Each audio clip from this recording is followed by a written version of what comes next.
This weekend saw record-breaking turnout for the new Demon Slayer Kimetsu no Yaiba film, with the movie estimated to have grossed over $30 million over the 3-day weekend. For many, this is a return to form for the Japanese theatre industry, which had, for obvious reasons, been struggling throughout this year. But I can't help thinking that not only was this release in Japan risky, but that it sets a dangerous precedent when the film eventually gets released overseas.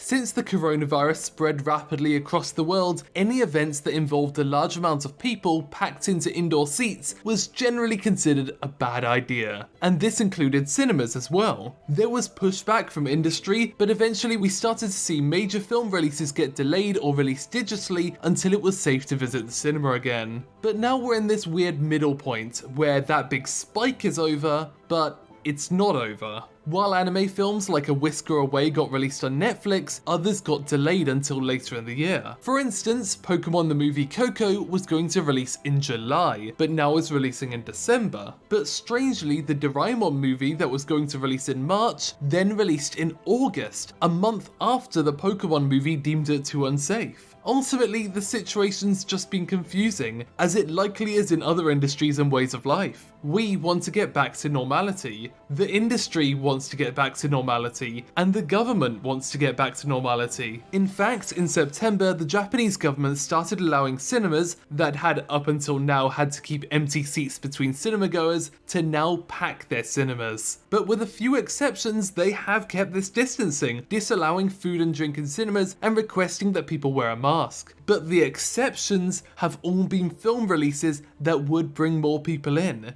You know, during the times that social distancing is most necessary. The Japanese government still advises people to avoid crowds, but cinemas have made that particularly difficult by putting on a huge amount of screenings for Demon Slayer Kimetsu no Yaiba Mugen Train, with no distance seating during a time where coronavirus cases aren't going down. In fact, some Demon Slayer fans noted that the number of screenings felt akin to a train timetable. For instance, Toho Shinjuku had over 40 screenings each day over the weekend. But even with all those screenings, buying a ticket was surprisingly difficult, with the sites constantly crashing. The queue to get onto Toho Cinema's website was hundreds of thousands of people long at one point. And of course, they knew people would want to get in to watch it as early as possible. Not only is there the hype of Demon Slayer itself, but they were also giving out a free prequel manga to the first 4.5 million viewers. On weekdays, Toho Cinemas returns to having spaced seating, but that does feel more like a business decision than a health and safety one. Obviously, there will be less people coming to the cinema on weekdays, even if they are rushing to get in before work, as many salarymen did on Friday. But all of this feels mild compared to the United States and what a Demon Slayer release could look like over there. It's a popular series all over the world after all, but the United States COVID numbers are far more dire. While Sentai Filmworks offered a digital way to watch the newest Made in Abyss film recently, Aniplex of America hasn't offered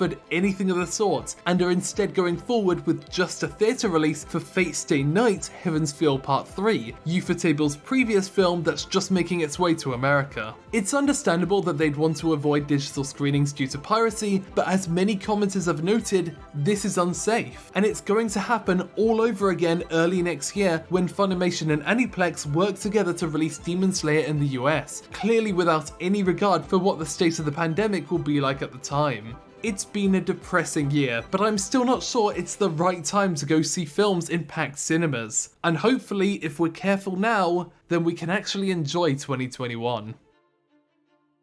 Thanks for watching OTAQUEST in Japan. Feel free to subscribe to find out more about the art and creation of Japanese pop culture.